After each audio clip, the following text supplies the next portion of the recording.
Hi, I'm Julia Moore from the Center for Implementation, and I brought along my colleague, Sobia, because we've been spending a lot of time talking about these topics together. Hi, I'm Sobia. I'm a consultant with the Center for Implementation. And Julia's right. We've been thinking about theories, models, frameworks, and approaches for many, many years. And we're here to describe what these are and how they can help you in implementation. So we really see these as the way we can get implementation science to be used in practice. In fact, we really need these four different things that we can draw from implementation science. Process models outline the steps or stages along the implementation pathway. Theories help us think about the underlying mechanism of change. Frameworks help us categorize or group different factors that affect things. And approaches is a catch-all term to think about implementation strategies and different tools or resources that we might use. So, how do we actually use these in practice? Well, there are three key steps that help us use theories, models, frameworks, and approaches in implementation practice. We first select a process model, which helps us guide our steps and stages through implementation and understand what it is that we need to do in order to be able to design for implementation or implement, spread, and scale.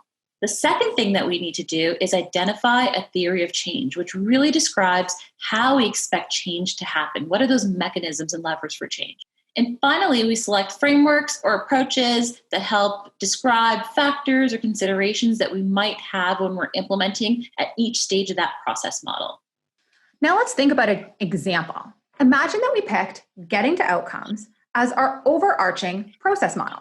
Well, the first step of getting to outcomes is doing a needs and resources assessment. So you're going to have to use approaches for a needs assessment. Then, as you select your best practices, you'll need to make sure that you have an explicit theory of change. The next steps deal with understanding fit and capacities. So you have to understand the context of where you're implementing. So you can use something like the consolidated framework for implementation research in order to understand fit and capacities.